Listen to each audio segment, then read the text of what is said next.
আরে খাও খাও খাও সেইটাই মাল দিয়ে যাবে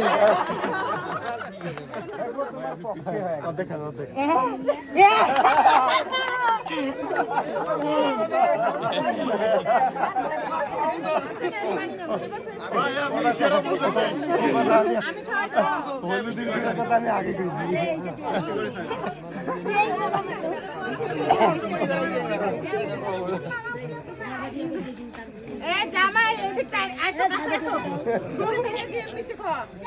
আরে দাদা একটু ঠকাই দিলে না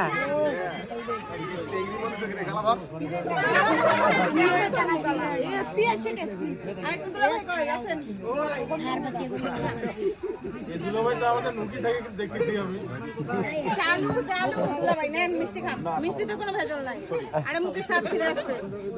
মুখে স্বাদ ফিরে আসবে সমস্যা নাই এখন খুলি মিষ্টি খাওয়াইছি তো। মিষ্টি খাওয়াইছে এখন খুলি